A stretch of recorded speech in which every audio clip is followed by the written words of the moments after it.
Amis rôlistes, bonjour. Alors aujourd'hui, je voulais vous parler d'un jeu qui est arrivé un peu comme un ovni, hein, c'est le cas de le dire. Aujourd'hui, je voulais parler d'un jeu qui est sorti de chez Modiphius, et aujourd'hui, je voulais vous parler de ça.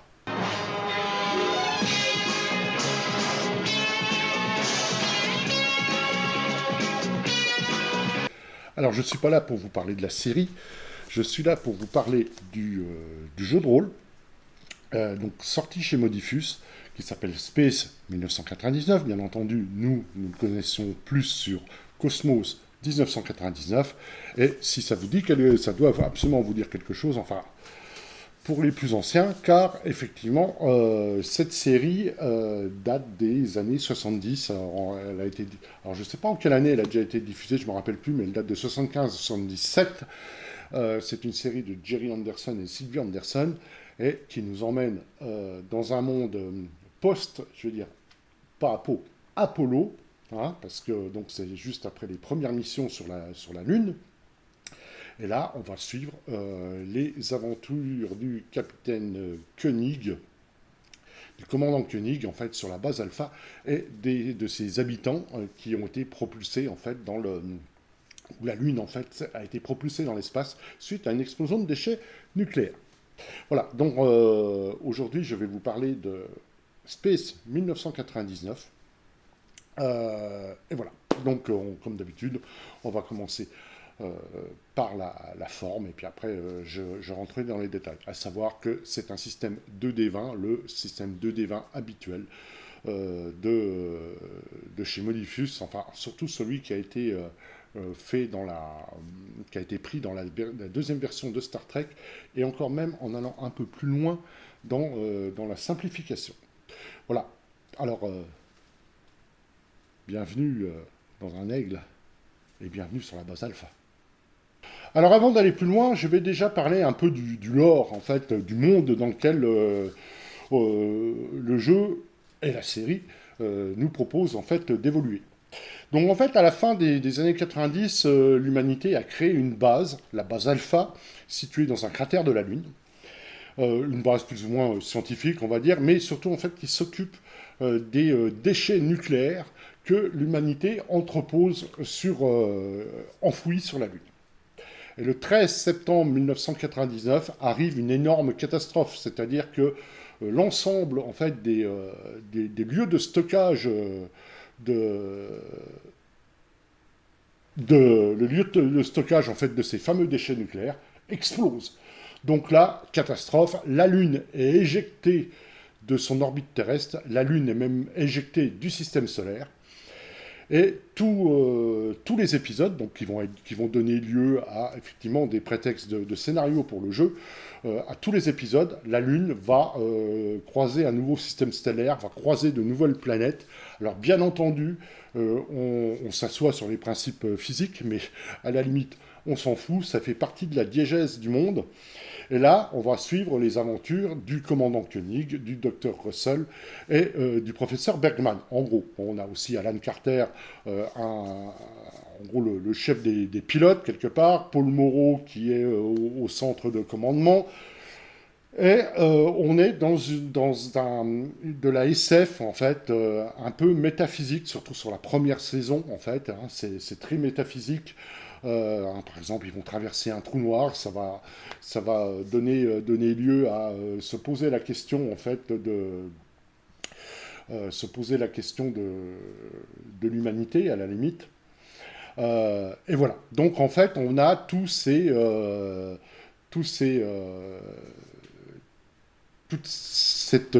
environnement qui est proposé dans la série et dans Space 1999, le jeu de rôle de chez Modiphius.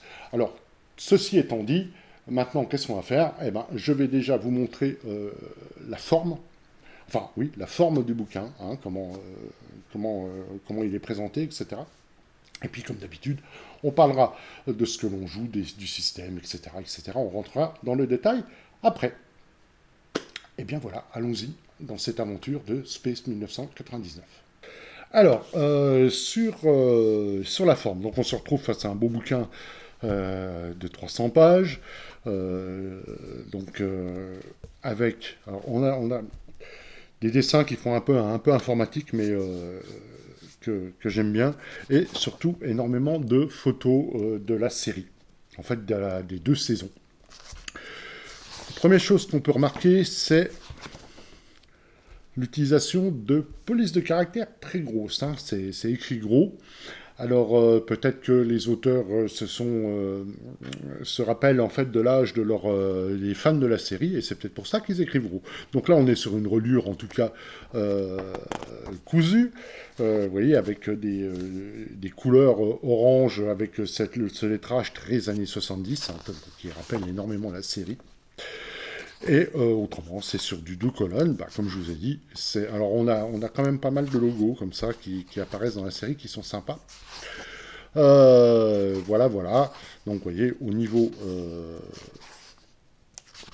présentation, voilà ce que ça donne. Donc on a énormément comme ça d'illustrations pour vous expliquer tout le fonctionnement de la base alpha.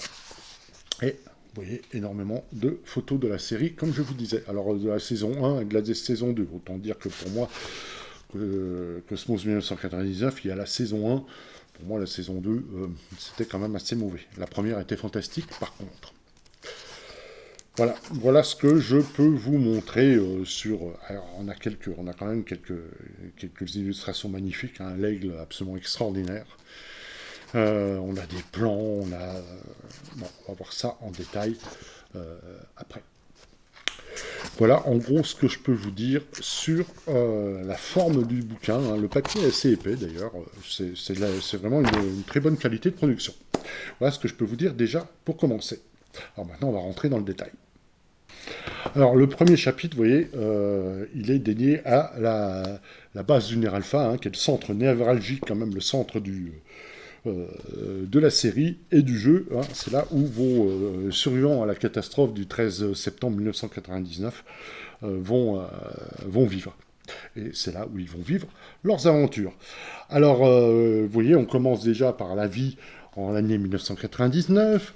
On vous parle de la base alpha, voilà, des opérations. Et là, en fait, vous voyez, les manches du personnel de la base alpha représentent une fonction.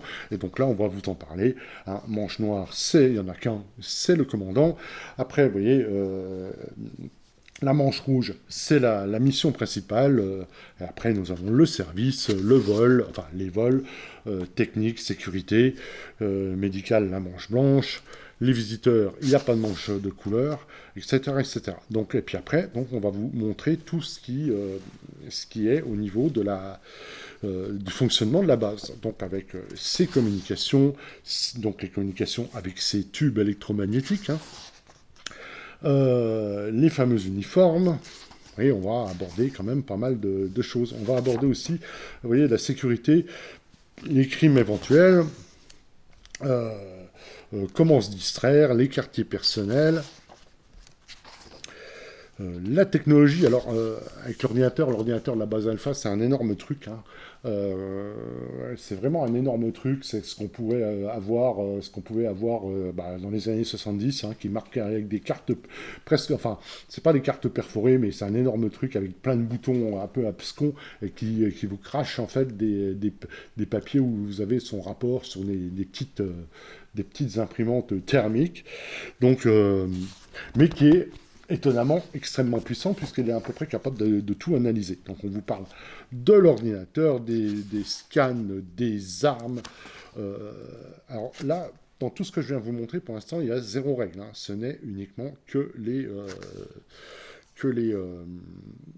descriptions en fait de la base. Après, on arrive à tout ce qui est les vaisseaux, avec le fameux Aigle, hein, ce vaisseau iconique, ce vaisseau absolument extraordinaire de cette série qui a laissé toute une génération en extase devant ce vaisseau. Hein.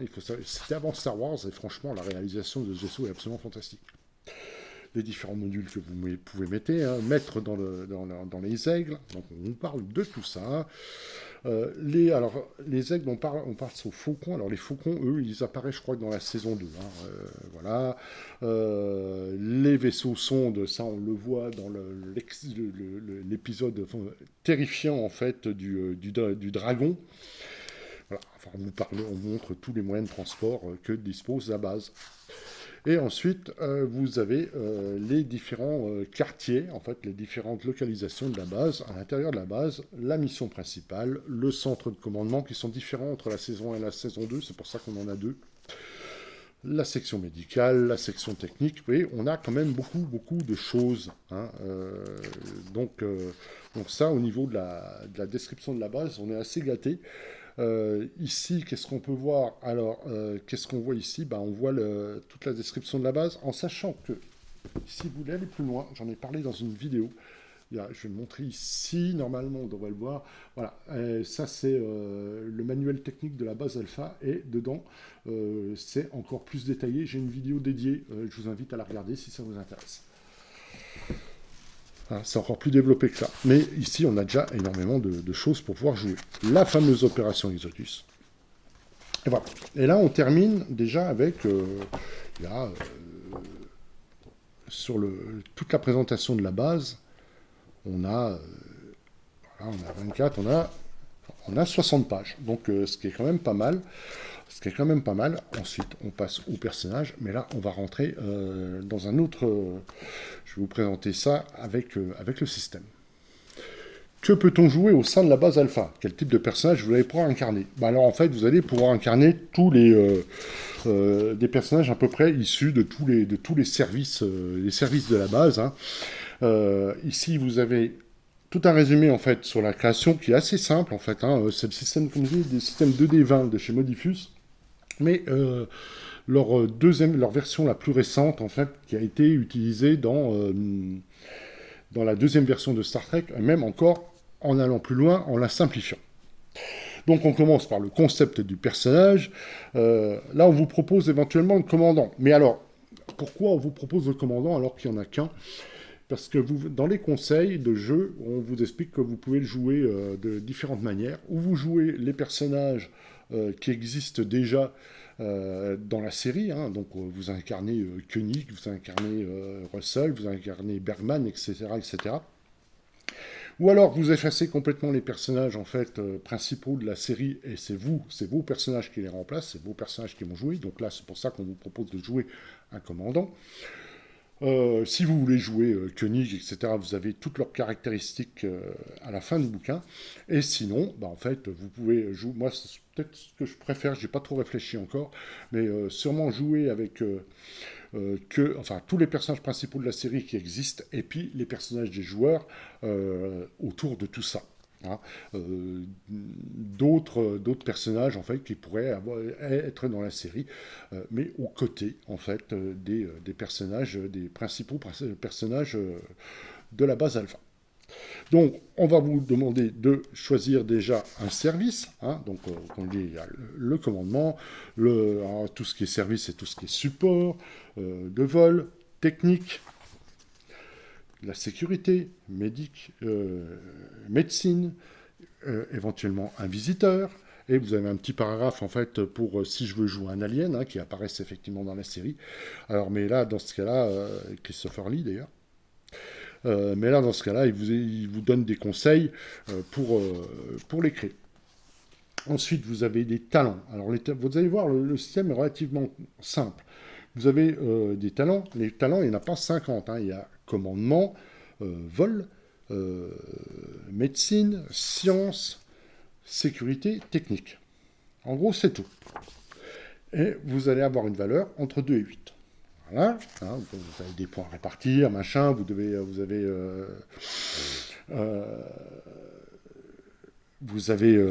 aussi des points à répartir dans les attitudes. Alors comme je vous dis, voilà, il y a 8 talents, et vous avez des attitudes. Courageux, de la compassion, de l'improvisation, du mystère, de la persévérance. Ça va être le cœur de vos personnages. C'est avec ça que vous allez jouer, en fait, que le système va tourner. C'est autour de ça que le système va tourner. Ensuite, vous avez des focus. Je vous expliquerai après tout ça, comment ça s'articule. Les focus, par exemple, alors c'est vos centres je veux dire, de prédilection, c'est là où vous êtes, votre personnage est le meilleur. Alors ça peut être, voilà, ça peut être de la diplomatie, de l'étiquette, en fait, de l'interrogation, de l'intimidation, le leadership, la persuasion. Voilà, vous avez des exemples de focus, en fait. Alors ça, c'est les exemples de focus. Ça peut être n'importe quoi, vous pouvez en inventer d'autres. C'est des exemples de focus pour le talent de commandement.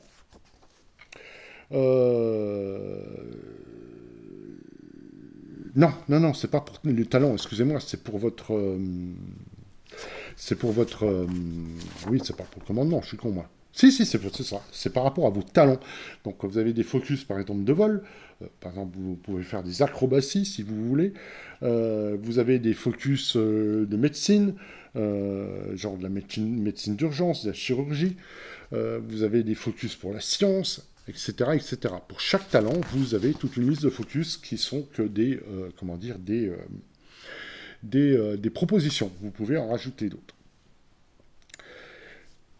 Ensuite, vous avez des talents. Vous pouvez avoir des talents. Là, il n'y a pas de valeur associée à ça, contrairement au focus où il y a une valeur associée. Les talents, c'est là où vous allez être... c'est vos capacités spéciales de votre personnage. Donc là, c'est pas par rapport à vos talents, c'est par rapport à votre personnage, peut-être ses centres d'intérêt, par exemple. Mais vous avez par exemple, célébrité. Ça peut être une célébrité, pourquoi pas, une célébrité terrestre, en fait, qui s'est retrouvée bloquée dans la base au moment de la catastrophe du 13 septembre. Ça peut être un non-combattant, ça peut être quelqu'un qui dit, vous voyez, hard to kill, donc quelqu'un de très résistant, machin, etc. Et voilà. Et vous avez, dans ces talents, vous avez toute leur description. Alors, par exemple, qu'est-ce que je vous ai dit tout à l'heure voilà, Art to Kill, vous pouvez tenir, alors que tout est quasiment perdu, vous pouvez encore tenir debout. Une fois par session de jeu, quand vous êtes réduit à zéro de... Alors, c'est pas esprit, la traduction, c'est spirit, mais c'est pas... dans le sens dans le jeu, c'est pas esprit, c'est plutôt la résistance, la résilience. Dans ce cas-là, vous regagnez immédiatement un point de résilience à la place de devenir épuisé. C'est un exemple. Donc, vous avez tout un truc de talent, comme ça, que vous allez pouvoir choisir. En choisir un certain nombre. Là, les caractéristiques dérivées, ce que je viens de vous dire. Alors, vous avez l'espoir et vous avez la résilience. Spirit, c'est plutôt résilience. Voilà, je vous expliquerai après le système après. Alors, Hope, ça va être des scènes, en fait, ça va être à quoi se raccrocher, parce qu'on est quand même dans un milieu relativement anxiogène, sur une lune qui vogue dans l'espace comme ça, où il peut arriver un peu selon tout et n'importe quoi, à n'importe quel moment. Donc chacun de ces personnages a sa bulle d'espoir, qui fait qu'il va pouvoir, une fois par session de jeu, éventuellement demander au maître de jeu de jouer l'espoir, et là il va jouer une petite scène en relation avec son espoir pour regagner des points de résilience qu'il ne pourrait pas autrement.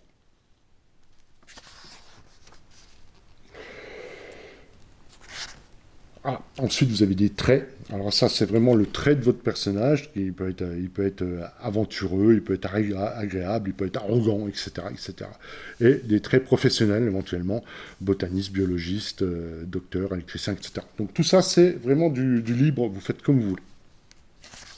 Un objet signature auquel se raccrocher. Une photographie de votre, par exemple, de votre famille qui est restée sur Terre, par exemple. Et à la fin, quelle est votre place dans la base alpha.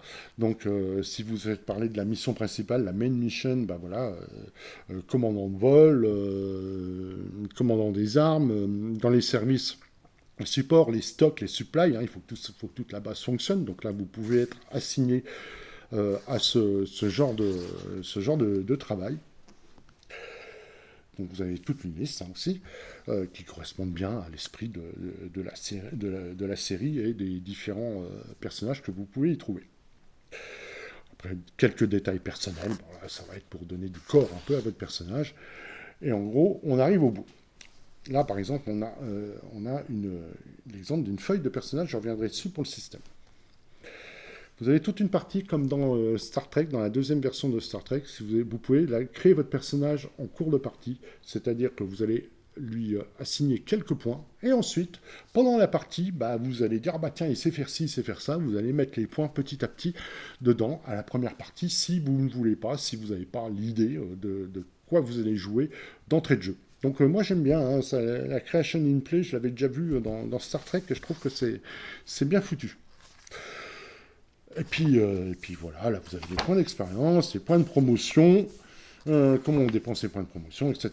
Donc voilà, ça c'est pour la création du personnage. Alors, si on reprend un peu la fiche de personnage par rapport à tout ce que je vous ai dit, là ce sera peut-être plus clair. Donc vous avez Natalia Korovenko. Vous avez ses traits. Donc elle est investigatrice et elle est intimidante. Sachant que les traits peuvent jouer en plus ou en moins. Être intimidant, ça dépend de la situation. Sa résilience est de 6. Et son truc d'espoir, c'est qu'elle aime bien résoudre les mystères. Donc résoudre les mystères, résoudre des trucs en fait. Vous avez les différents skills. Donc, non, là vous avez les différents skills qui sont là. Commandement, vol, médecine, science, sécurité et technique. Et là vous avez les scores associés. Ici vous avez l'attitude. Brave, compassion. Alors dedication c'est... je sais plus. Je retrouve, je ne sais plus. Improvisation, mystère et persévérance. C'est différent. Alors, c'est focus. Vous voyez ce que je vous ai dit tout à l'heure. À chaque talent peut être associé un focus, donc quelque chose où elle excelle. Donc là, c'est de l'interrogation, de l'analyse de données, les pistolets et observer. Pistols dans Mystery. Bon, pourquoi pas. Pistols dans Mystery. Je suis un peu surpris. Bon, je vous avoue que j'ai pas trop regardé après. Après, vous avez ses talents. Donc elle est capable de désarmer quelqu'un avec la règle associée. Elle est capable de repérer tout de suite de ce qui se passe dans une scène quand elle arrive et mettre la théorie en pratique. Pratique. Non, pas practice, Fred, c'est pas français. Bref, vous aurez compris, quoi. Mettre la théorie en pratique. Voilà, merci Fred. Et son objet de signature, qui est un vieux pins soviétique. Pourquoi là? C'est son histoire personnelle. Voilà en gros une feuille de personnage. Vous voyez, c'est relativement simple. Maintenant, je vais vous parler un peu du système. Comme je vous ai dit, c'est le système 2D20 de chez Modifus, mais là, dans une version relativement simplifiée, mais on a quand même toute la base qu'on avait déjà dans le Star Trek, qu'on a eu dans le Conan. Bon, je vais vous en parler rapidement. Enfin, je vais vous en parler maintenant. Alors, le système, c'est le système 2D20. Donc, comme son nom l'indique, la base, c'est de lancer 2D20. En gros, pour réaliser une action, il faut faire un certain nombre de succès. Les succès sont définis par le maître de jeu. Ça peut aller de 0, dans ce cas, peut-être même pas la peine de lancer des dés, ou alors simplement pour avoir des momentum, et éventuellement des complications, on y viendra après. Donc, un certain nombre de réussites, comme je dis, une difficulté de l'action, c'est entre 0 et 5, il faut avoir plus de succès que le niveau de difficulté. Le maître de jeu impose en général un talent à utiliser et le joueur va pouvoir choisir une attitude. C'est un jeu quand même qui est relativement... Le système est relativement narratif, donc il va falloir quand même expliquer pourquoi vous voulez utiliser ça et de la manière dont vous l'utilisez. Vous faites la somme en fait de l'attitude, du talent plus l'altitude, plus l'attitude. Vous lancez 2D20. Donc là, admettons, je vais prendre la première ligne, je vais prendre commandement et bravoure pour, je sais pas, dans un moment au milieu d'explosion, vous ordonnez au personnel de fuir une direction à prendre, par exemple, et qui vous entendent, qui vous écoutent par rapport au chaos ambiant. Donc là, on va dire que vous avez 14, ce qui est pas mal. Donc vous lancez 2D20. Donc là, je fais 3 et je fais 9, ce qui me fait 2 succès. C'est tout. Si j'étais en train d'interroger quelqu'un, et que dans ce cas-là, je prenais... Alors en général, il faut un succès, hein, en général. 5, c'est des trucs complètement, quasiment impossibles. Si vous avez un focus donc, qui rentre en ligne de compte, par exemple, vous êtes effectivement en train d'interroger quelqu'un et vous utilisez un peu votre sens de l'improvisation, on va dire. Donc là, vous avez 7 et 5, 12. 12, je lance les dés. Là, j'ai un 17, donc ça, c'est raté. Par contre, là, j'ai un 4, donc c'est réussi. Normalement, c'est un succès. Mais comme j'ai un focus en interrogation, comme c'est réussi, ça me fait 2 succès. Par contre, vous comprendrez que si on me demandait 3, 4 ou 5 succès, bah, c'est raté. Et avec 2 dés, je peux faire que 4 succès, hein, si j'ai le focus associé. Hein. Donc, comment faire pour augmenter ses chances? C'est là qu'on rentre en ligne de compte les points de momentum. Vous en avez un certain nombre au départ, et à chaque fois que vous réussissez une action avec plus de succès que demandé, admettons que vous avez une difficulté 1, enfin, vous faites 2 succès, vous avez un point de momentum. Les points de momentum sont pour toute la table de jeu. Ce n'est pas individuel, c'est global. Et chaque joueur va pouvoir piocher dedans. En général, c'est pour quoi faire? C'est pour acheter un dé supplémentaire. Donc vous dépensez un point de momentum, vous avez un dé supplémentaire. Et au lieu d'en lancer 1, 2 ou 3, au lieu d'en lancer 2, là vous en lancez 3, par exemple. Donc là, par exemple, pour revenir sur notre interrogation où j'avais 12, donc là, j'ai 2 succès, 4 succès. Là, j'ai 4 succès. Par contre, j'ai un 20. Un 20, ça va être une complication. Ça ne va pas influer sur la réussite ou l'échec de l'action. 20, ça va être une complication, ça va être quelque chose que le maître de jeu va vous foutre dans les pattes pour... c'est pas un échec critique, hein, c'est une complication. Donc ça peut être narratif, ça peut être ce que vous voulez. Là, je ne sais pas, par exemple, vous interrogez quelqu'un qui est mal en point, vous avez fait vos 4 succès, vous avez une complication, le personnage en fait commence à vous donner en fait les informations que vous voulez, puis s'évanouit avant de terminer par exemple la phrase. Ça peut être une complication. Il va falloir après le soigner, mais vous n'aurez pas l'information tout de suite, par exemple. Ça, c'est le truc principal. Comme vous avez vu, nous avons des traits. Alors, si un trait peut rentrer en ligne de compte, là, ça va être en fonction de la situation, bien entendu. Donc, si un trait peut rentrer en ligne de compte, c'est le joueur va dire, bah tiens, j'ai ça comme trait, ça peut m'aider. Dans quel sens? Dans ce cas-là, ça va faire baisser la difficulté. Si vous fallait 3 succès, bah, ils vont en avoir plus que 2, etc. Alors les traits, ça peut être aussi des traits d'environnement hein, dans le système. Ça, c'est les traits de joueur, mais on peut avoir des traits d'environnement. Par exemple, le fait qu'une pièce soit enfumée, c'est un trait d'environnement. Pourquoi je vous dis ça? Parce qu'avec les points de momentum, on peut annuler un trait. Donc, par exemple, vous rentrez dans une pièce qui est enfumée, c'est un trait, vous dépensez un point de momentum, vous ne jouez absolument pas sur les points, sur vos dés, mais dans ce cas-là, bah, la fumée, il y a une ventilation qui se met en route, et la fumée disparaît. Vous avez annulé un trait, vous avez dépensé un point de momentum. Qu'est-ce qu'on a d'autre? Et enfin, on a la détermination. Si vous dépensez 3 points de résilience, donc c'est l'esprit, la résilience c'est le spirit, vous avez dépensé 3 points, vous pouvez faire entrer en ligne de compte la détermination de votre personnage. Alors, je reprenne mes notes. Vous pouvez utiliser la détermination de 2 manières. Avant de lancer les dés, et dans ce cas-là, on a un dé qui fait 1 obligatoirement. En général, ça va être un succès critique, oui, parce que ce que je ne vous ai pas dit tout à l'heure, c'est que le 1, c'est un succès critique, que vous ayez un focus ou pas, c'est toujours 2 succès. Ou vous pouvez le lancer après. Enfin, vous pouvez l'utiliser après. Après le lancer de dés, par exemple, qu'est-ce que je peux relancer tous les dés, ou certains, bah, par exemple, là, celui-là, j'ai un 2, je vais le garder, et je vais relancer les 2 là. Voilà. Ça, c'est la détermination. Alors, la détermination, qu'est-ce que ça, vous voyez que vous allez diminuer votre résilience, parce qu'on va en venir au niveau du combat, hein, sur la résilience.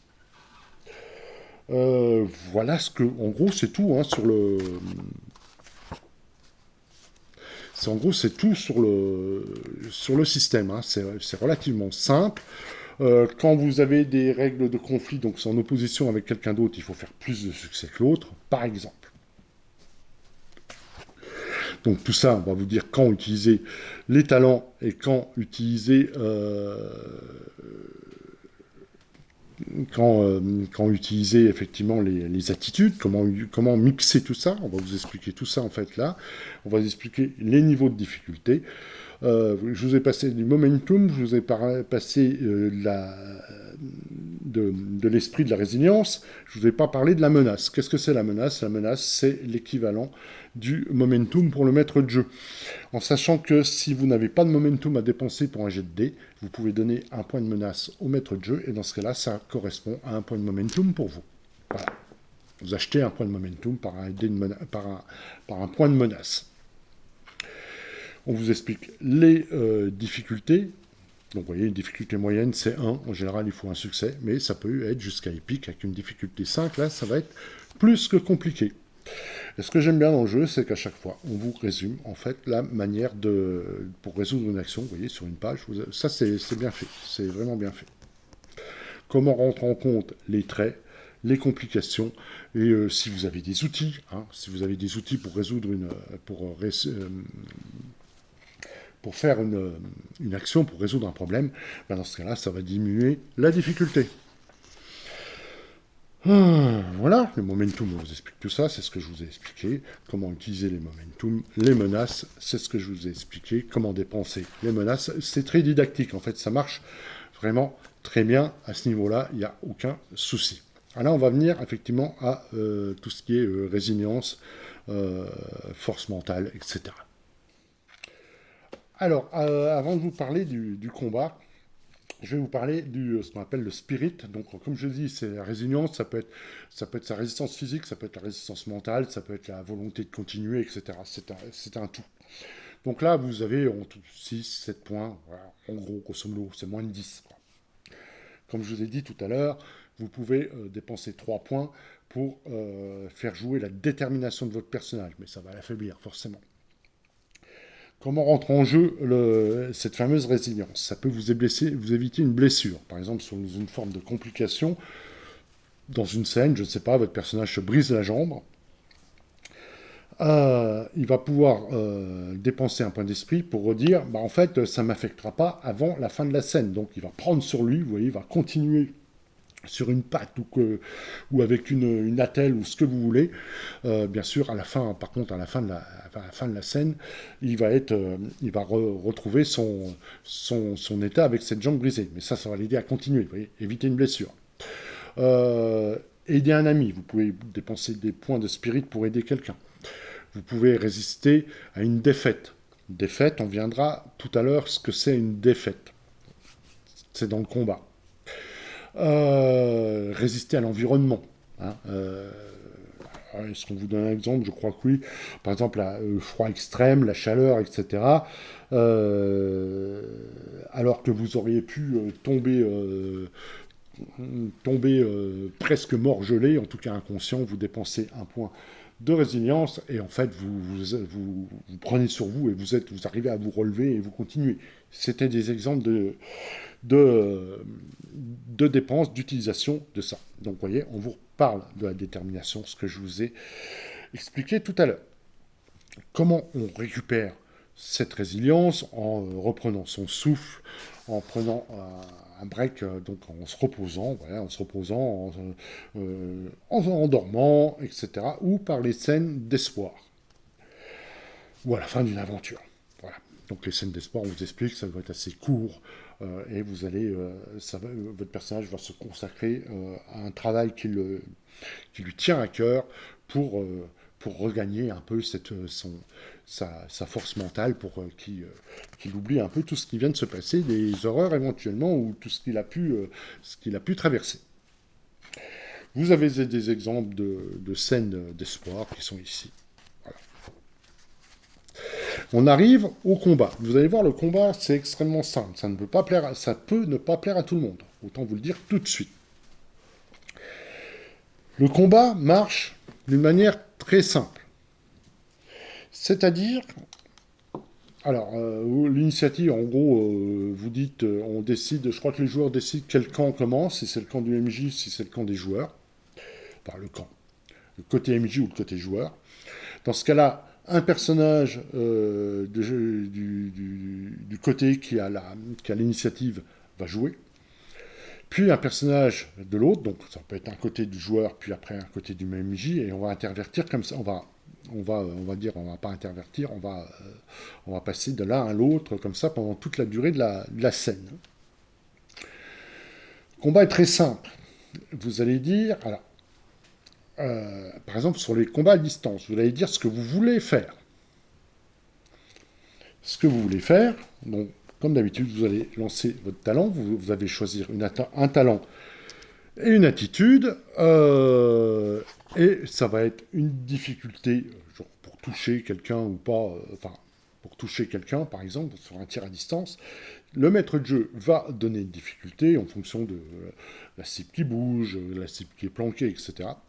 Et si vous réussissez, en fait, votre action est réussie, et ce que vous avez annoncé, votre volonté de faire la chose, au début de votre tir, par exemple, de ce combat à distance, eh ben, c'est réussi et c'est ce qui va se passer. Donc, si vous dites, je veux désarmer mon adversaire avec ce fameux tir à distance, eh ben, si vous réussissez, l'adversaire est désarmé. Je veux le tuer. Si vous réussissez, il est mort. Je veux l'assommer. Parce qu'en fait, je crois que ça, c'est pas dit, mais vous voyez les espèces d'armes laser, de points qu'ils ont. Il y a un switch avec deux effets différents. Il y a le stun ou le létal. Donc, vous voulez tuer quelqu'un avec ça, bah, vous tirez, c'est réussi. Vous voulez l'assommer, vous avez mis ça sur stun, vous tirez avec ça, c'est réussi, il est assommé. Sauf que, donc, quand vous réussissez votre action, l'autre est forcément défait. Et donc, comme il est défait, on applique ce que vous avez choisi. J'essaye de m'organiser dans ce que je vous explique, ce qui n'est pas forcément simple. Je reviendrai dessus après, parce que vous verrez, il y a quand même quelques subtilités. Le combat au corps à corps, là, c'est celui qui va réussir le plus de succès, qui va défaire l'autre. Okay. Alors, toujours pareil. Vous pouvez dire, je veux l'assommer. Bing, vous réussissez plus de succès que votre adversaire, vous l'avez assommé. Ce qui va correspondre un peu quand même dans l'esprit de la série. Il y a très peu de morts, en fait, dans l'esprit de la série. Les combats sont quand même relativement peu mortels. C'est pas un jeu de, c'est pas vraiment une série d'actions, sauf c'est justement ce qui est un peu perdu la deuxième saison, mais c'est pas franchement une série d'actions, Cosmos 1999. Donc les combats vont rester un peu dans ce genre de choses. On n'a pas d'effets sur les armes, on n'a pas de liste d'armes avec des effets, contrairement par exemple à Star Trek ou ce genre de choses. Vous voyez, c'est très simple.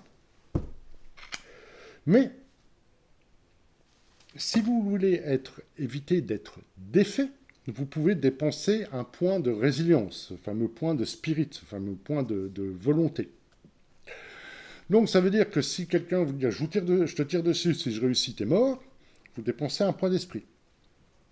Ça évite d'être défait. Et en fait, il vous a raté, ou voilà, etc. Alors, s'il a été assommé, vous avez peut-être pris le coup, par exemple, ça va être narratif du coup, parce qu'il va falloir montrer les effets du combat, ce genre de choses, en étant assez narratif. Donc, pour éviter d'être défait, vous dépensez un point d'esprit, ce qui peut correspondre, grosso modo, si vous voulez, à des points de vie. Et c'est pas tout à fait ça, parce que justement, Comprenez le truc de la détermination, d'en claquer 3 pour avoir de la détermination, autant ça vous affaiblit votre personnage, comme je vous disais tout à l'heure. Donc ça, dépenser des points d'esprit, ça va être éviter d'être défait dans le combat. Du coup, pareil sur les ennemis. Hein. Voilà. En gros, voilà sur le combat. Hein, oui, c'est ça. Voilà. Un personnage ou un personnage non-joueur qui veut continuer le combat peut dépenser un point d'esprit, et dans ce cas-là, il n'est pas défait. Hein, il est éventuellement légèrement assommé ou pris en déséquilibre, etc., mais il n'a pas été défait. Et ça, c'est le cœur du combat. Vous voyez, vous n'avez pas de... Donc, comme je dis, pas de liste d'armes. Dans le système Modifus, chaque arme avait en fait des... Et oui, donc si vous connaissez le système Modifus de Star Trek V1 et non pas de Star Trek V2, vous voyez la grosse différence, c'est qu'il n'y a pas les D6 à côté. Hein. Donc pour ça, j'en ai pas parlé. Ça n'existe pas comme dans Star Trek V2, il n'y en a plus. Ça, c'est quelque chose qui a été simplifié et c'est pas un mal.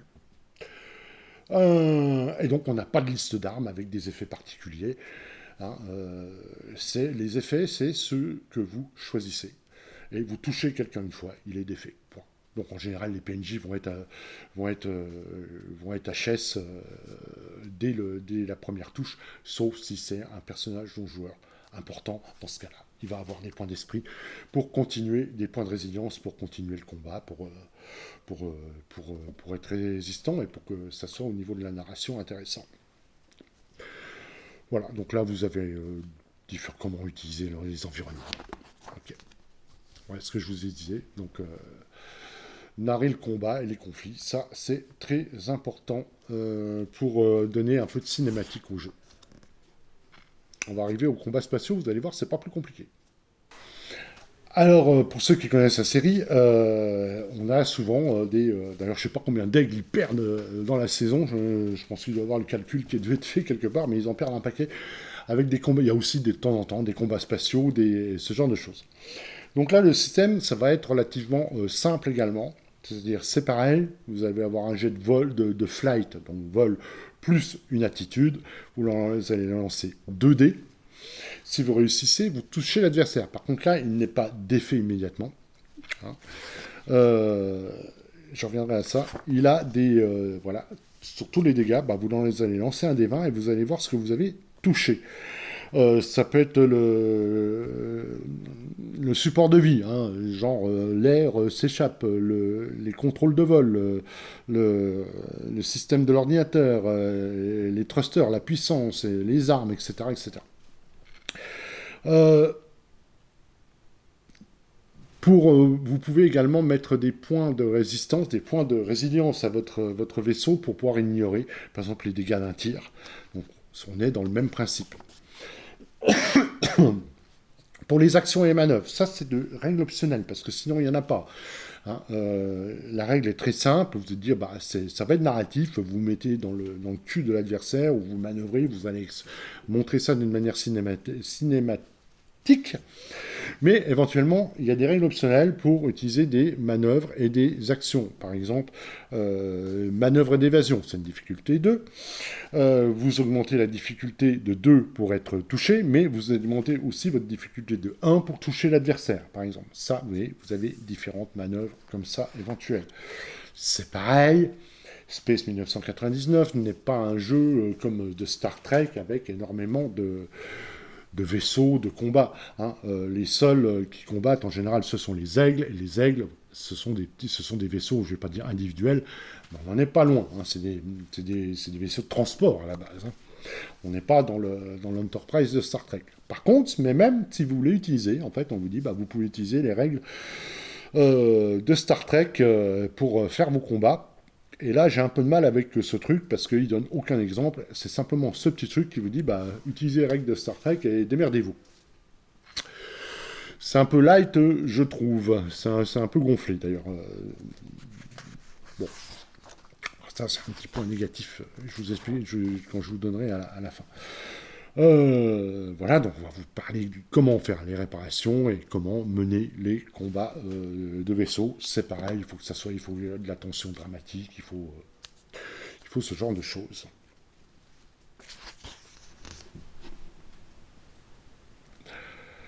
Voilà. Vous avez, parce que si vous vous rappelez la série, vous avez énormément d'aigles qui s'écrasent, ce genre de choses, hein, qui s'écrasent sur la planète dans des effets spéciaux qui étaient quand même très bons pour l'époque. Et bah voilà, vous avez toutes les règles, en fait, qu'est-ce qui se passe quand vous vous écrasez. Et là, un chapitre complet, j'ai été assez surpris de voir cela. Qu'est-ce qui se passe quand des adversaires alpha viennent pour bombarder la base? Parce que c'est vrai que ça arrive assez souvent dans la série. Il y a souvent cette menace qui est là. Alors, qu'est-ce que je voulais dire d'autre? Oui. Euh, L'attaque des bases alpha. Donc on vous explique qu'il y a pas mal d'adversaires en fait qui veulent détruire régulièrement ou attaquer régulièrement la base alpha. Et toutes les règles sont ici. Donc déjà, combien y va-t-il avoir de tirs dessus? Les impacts, les dégâts, où est-ce que ça va toucher? Les quartiers personnels jusqu'au le générateur nucléaire, par exemple. Les zones qui sont en sous-sol de la base alpha, parce que la base alpha est sur plusieurs niveaux, qu'on explique très bien encore dans le manuel technique. Euh, les aigles en vol qui vont être là pour éventuellement intercepter les adversaires. Les résultats des dégâts. Vous voyez, on avait ce genre d'explosion qui arrivait assez souvent dans la série. Vous les avez là de nouveau, c'est sur superficielle ou si la zone touchée est détruite.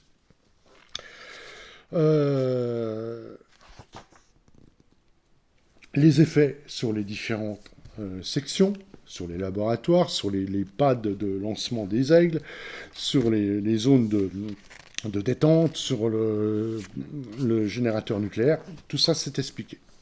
Et on vous explique en fait des conseils de jeu sur l'attaque de la base.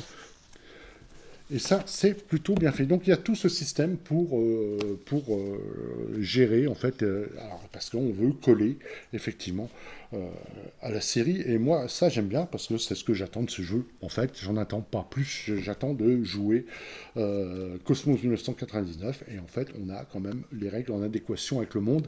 Et moi, ça me va très très bien.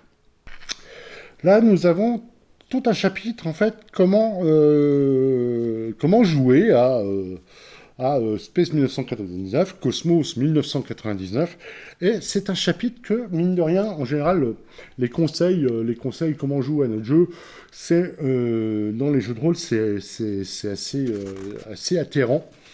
Et là, franchement, moi, j'ai beaucoup aimé. J'ai vraiment beaucoup aimé. Alors, bien sûr, on ne peut pas couper. Alors, on vous explique comment arbitrer une table. Donc tout ce qui est le méta-jeu, ce que connaissent vos joueurs mais ne connaissent pas vos personnages, on vous explique comment le gérer. Les power gamers, le problème des power gamers, le problème des avocats des règles, hein, c'est ceux qui connaissent tout ils connaissent toutes les règles et vont vous emmerder en tant que MJ pour pouvoir tous les appliquer. Moi ça je déteste. Enfin, ou vous corrigez. Ça aussi, je déteste. C'est moi qui maîtrise, je fais des erreurs, je les assume. Euh, les différentes attentes. Parce que oui, Cosmos 1999, vous pouvez jouer en fait pas mal d'aventures. Vous pouvez aller sur l'horreur, hein, comme le fameux épisode du dragon qui était épouvantable quand j'étais môme. Hein, pour moi, ça a été une horreur. Ça peut être le mystère, ça peut être des trucs à l'introspection, ça peut être de la métaphysique, ça peut être de l'action. On a pas mal, beaucoup de thèmes qui sont dans la série et qui peuvent être joués avec le jeu. Donc c'est pareil, en fait, que tout le monde soit à peu près sur la même longueur d'onde. Mettre le focus sur un joueur, dans une partie, il faut que tous les joueurs soient impliqués et à un moment donné, leur moment de gloire. Voilà, on vous explique tout ça. Mettre de la romance éventuellement dans le scénario. Et ici, comment on traite le problème des téléphones portables et des autres distractions. Donc vous avez tout un paragraphe là-dessus. Moi j'aime bien, j'ai beaucoup aimé toute cette présentation. La création de personnages, laisser les joueurs en fait avoir leur propre conception de leur personnage, du moment que ça rentre grosso modo dans le... Mais ne pas dire non à un joueur, par exemple, la mort d'un personnage, etc. etc. Euh, voilà. Après, on vous explique là, c'est plus technique au niveau des règles, comment associer les talents avec les attitudes. Hein, donc ça, c'est des exemples. Comment gérer la menace et le momentum, c'est pareil. Créer des personnages non-joueurs. Comment les rendre intéressants, tout ça. Voilà, vous avez les talents des personnages, vous n'êtes pas obligé de détailler comme un personnage joueur. Donc là, on vous explique comment faire. Comment faire des personnages non joueurs mémorables. Tous des conseils, en fait, qui sont que moi, j'ai beaucoup aimé. Qu'est-ce qui le motive, quelles sont les impressions qu'il va laisser, etc. etc. Est-ce que vous avez besoin des statistiques? Oui, effectivement, c'est une très bonne question. Pour un PNJ, est-ce qu'on a besoin de ces stats? Donc là, on vous explique les façons les points de vue en fait des auteurs. Créer des personnages non joueurs de support. Et là, on est un peu comme dans ce qui était proposé dans Star Trek. Hein, vous pouvez jouer des PNJ de support, en fait. Pourquoi? Parce que quand vous descendez sur une planète, c'est pas forcément votre personnage principal qui va y aller. Hein. Admettons qu'il soit, j'en sais rien, qu'il soit pas pilote, qu'il soit pas explorateur, je ne sais pas, je raconte n'importe quoi. Eh ben, vous pouvez imaginer que c'est un PNJ que vous créez à part, donc avec que quelques stats, et qui va descendre sur la surface de la planète, quitte ensuite à lui donner des points d'expérience et à ce qu'il grandisse à côté de votre personnage principal. C'était ce qu'on avait aussi dans Star Trek, hein, dans la V2. Donc, ça, c'est quelque chose que j'avais bien aimé. Donc, comment lui donner ses traits, ses talents, ses attitudes, ses focus, on a tout expliqué ici. Un PNJ notable, un PNJ majeur, comment jouer les PNJ, etc. Donc là, vous avez pas mal de trucs. Et là, on a les exemples de PNJ. Et donc là, vous avez par exemple le commandant principal, les pilotes. Donc ça, ce sont des exemples de PNJ. Voilà. Et vous avez les stats. Parce qu'en fait, on est aussi, comme je vous l'ai expliqué au début, c'est-à-dire dans les conseils de jeu, on vous dit, bah voilà, vous pouvez jouer. Ou alors, vous jouez les personnages de la série, et dans ce cas-là, vous avez toutes leurs stats, leurs feuilles de personnages qui sont là, avec leurs talents. Tout est décrit ici. Donc vous voyez, vous avez Koenig, vous avez Russell, Alan Carter, Victor Bergman, et ça c'est les personnages de la saison 2 que je connais moins, Paul Moreau, Sandra Benes, David Cano. Donc où vous jouez les personnages là, où vous créez vos personnages et vous évoluez à côté de ces personnages, ou alors vos personnages remplacent carrément les personnages principaux de la série. C'est à voir avec les attentes de ce qu'on disait, dans les attentes en fait des joueurs, dans les attentes du MJ pour Cosmos 1999. Créer des aliens, donc tout un paragraphe, comment créer des aliens. C'est des conseils, hein, c'est jamais en fait des points de règle.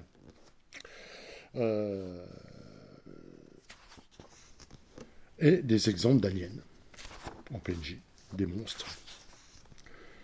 Créer des aventures, le modèle en 3 actes, hein, prélude, acte 1, découverte, exploration, complication, résolution, par exemple, et avec l'épilogue. Faire bouger la Lune, hein, entre les... Hein, et là, vous avez tout. Par exemple, faire bouger la Lune, en général, la Lune, dans les scénars, un épisode, approche d'une planète. L'équipe d'Alpha va déterminer si elle est habitable, s'ils peuvent éventuellement lancer l'exploration de Exodus dessus. Elle va s'approcher, elle va rester un certain temps à côté, et puis après, la Lune va s'éloigner d'une manière ou d'une autre. Et donc là, on vous explique les différents jours et comment articuler tout ça. Voilà, la narration, blabla, blabla. Mais moi, j'ai quand même... C'est à lire. En général, je passe rapidement là-dessus, mais là, moi, j'ai bien aimé. J'ai vraiment bien aimé.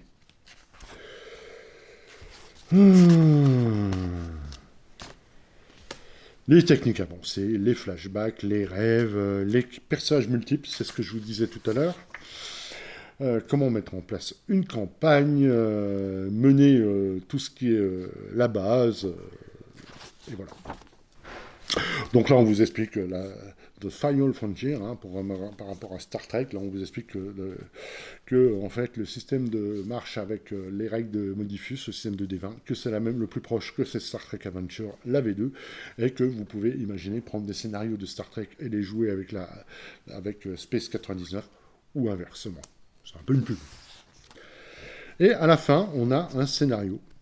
Alors, je ne vais pas vous le feuilleter, mais en grosso modo, le scénario, c'est le projet Arrow, donc le projet Flèche, qui se rapproche beaucoup de ce scénar, cet épisode avec Christopher Lee. Hein, vous avez une sonde extraterrestre qui se pose sur la Lune et qui va dont son but, c'est d'aller sur Terre.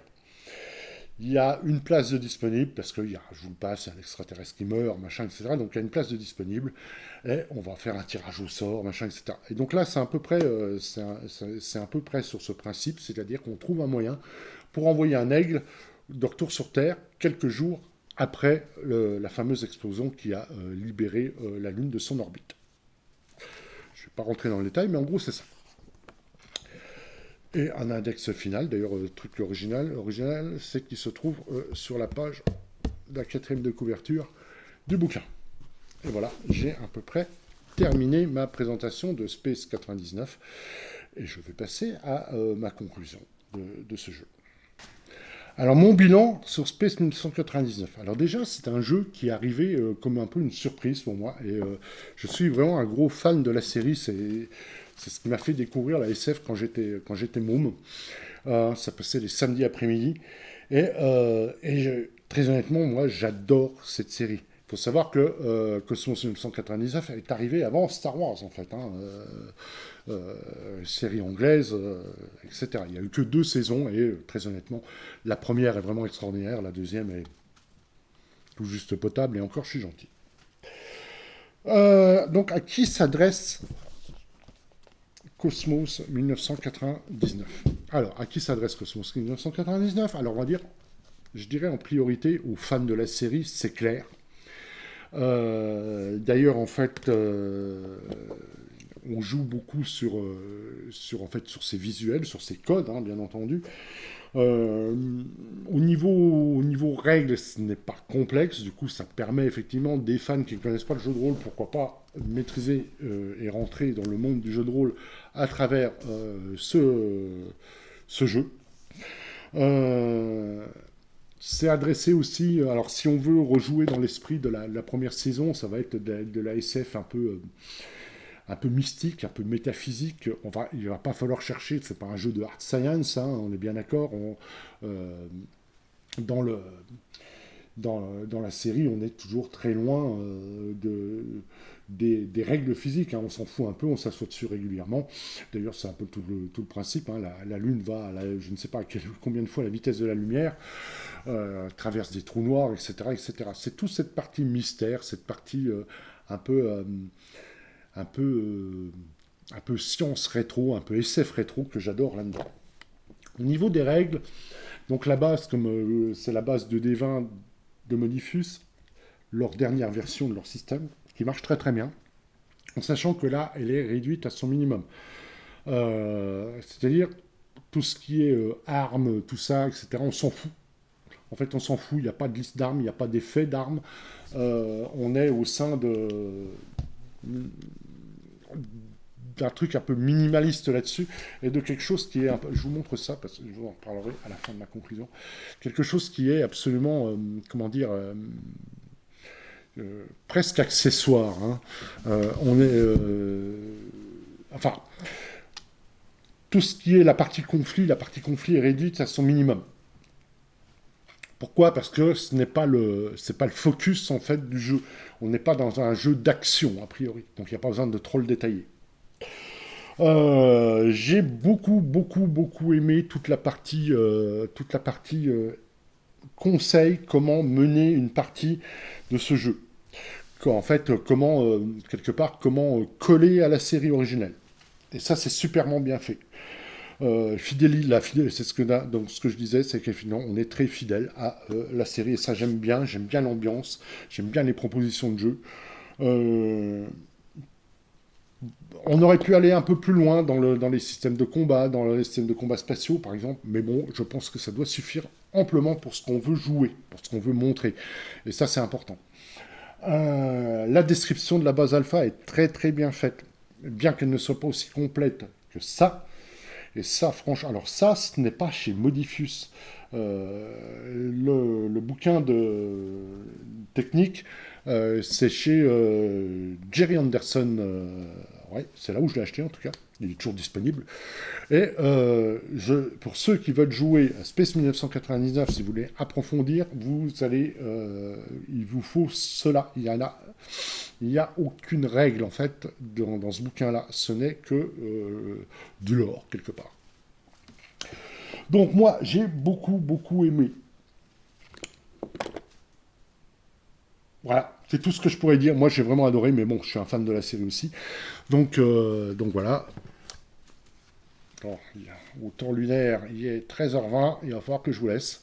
Eh bien, écoutez, en tout cas, moi, j'ai beaucoup aimé et je vous laisse si vous êtes un fan de la série. Alors, un dernier truc, pour ceux qui ne sont pas fans de la série, pour ceux qui ne la connaissent pas, l'approche va être peut-être un peu plus compliquée. Il faut vraiment regarder quelques épisodes de la série pour se mettre dans l'ambiance.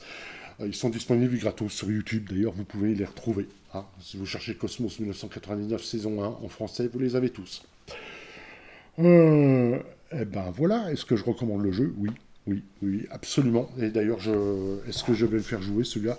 Je pense qu'on sera quelques parties, parce que ça peut être très très sympa pour se remettre dans l'ambiance de cette époque. Voilà, eh bien écoutez, merci beaucoup de m'avoir suivi jusque-là. Aujourd'hui, c'était Space 1999 de chez Modiphius, le jeu de rôle de Cosmos 1999 que l'on a, je ne vais pas dire tous, mais ceux de mon âge connus. Et voilà, en tout cas, merci beaucoup. Je vous souhaite de bons jeux, je vous souhaite de bien vous porter et à bientôt pour de nouvelles vidéos. Et n'oubliez pas, un like, un commentaire, un partage, tout ça, un abonnement, soyons fous et ça aide à développer la chaîne. Merci beaucoup, à bientôt. Ciao, ciao.